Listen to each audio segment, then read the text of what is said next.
There's a specific kind of ache that comes with an unanswered prayer. We spend years begging for the door to open, and when it finally does, we realize that the miracle isn't just a gift to keep, it's a trust to hold. Last week we saw Hannah in the temple, misunderstood, broken. Today, the cradle is full, but the vow is still hanging in the air. This is the conclusion of Hannah's diary, the story of a woman who proved that the only way to truly keep what God gives you is to give it back to Him. Entry 5, the ticking clock. He smells like milk and promises. I call him Samuel. Every time I say his name, I am reminded God heard. Every time he reaches for me in the night, I am reminded I promised. Elkanah asked me to go up to Shiloh for the yearly sacrifice, but I told him, not yet. I will stay home until the boy is weaned. Then I will take him and present him before the Lord. To everyone else, weaned was just a developmental milestone. To me, it was a countdown. I had spent 3 years memorizing the weight of him in my arms. I watched him take his first steps, knowing each one was leading him closer to the temple door. To the woman watching her dream grow while knowing she has to surrender it, I see you. I know the bitterness. I know the bitterness of holding something you know you cannot keep forever. I wasn't just raising a son, I was preparing an offering. Entry 6, the longest walk. The road to Shiloh was the same one I had walked in tears for 20 years. But this time, the silence wasn't empty. It was filled with the chatter of a 3-year-old boy. I brought 3 bowls, an ephah of flour, and a skin of wine. People look at the animals and think that was the sacrifice. It wasn't. The bowls were easy to give. The flour was replaceable. My sacrifice was the small hand inside of mine. We reached the house of the Lord.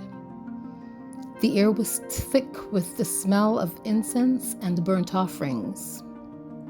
My heart was thumping against my ribs, not with the bitterness of the past, but with the terrifying weight of the present. Surrender is easy in the middle of a storm when you have nothing to lose. It is much harder in the sunshine when you have everything to lose. Entry 7, the woman who stood there. I saw him. Eli, the priest who thought I was drunk when I was actually dying inside. I walked straight to him. I didn't hide. I didn't tremble. I said, "Pardon me, my Lord. As surely as you live, I am the woman who stood here beside you praying to the Lord." I wanted him to remember the weeping woman so that he could see the God who answers. I told him, I prayed for this child, and the Lord has granted me what I asked of him. And then I did it. I let go of Samuel's hand. I handed him to a man who had failed with his own sons. I left my miracle in a place that felt cold and hollow, because I knew that the God who had given him to me was more capable of keeping him than I was. I worshiped there.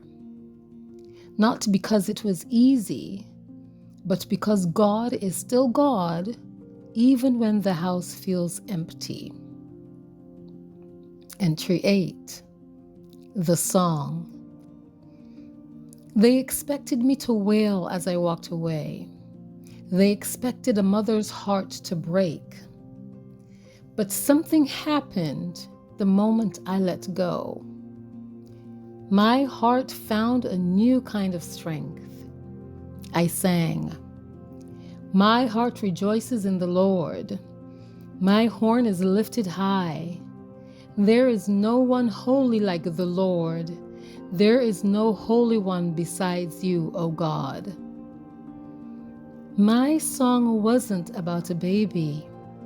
It was about a God who brings low and lifts up, who makes the barren woman sit with princes, who realized that Samuel was never the end goal.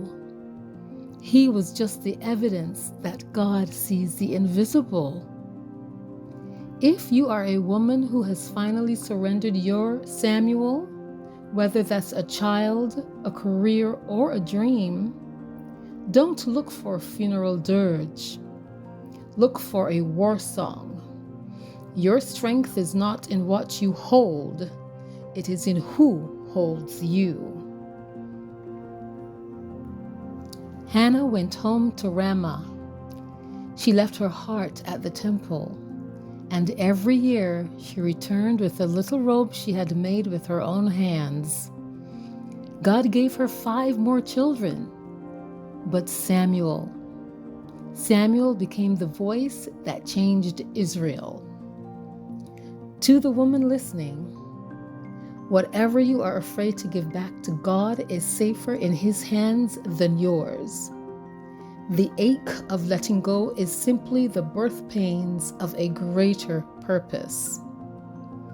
If Hannah's story challenged you today, subscribe to join our circle of biblical women. Share this with a woman who is struggling to trust God with her miracle.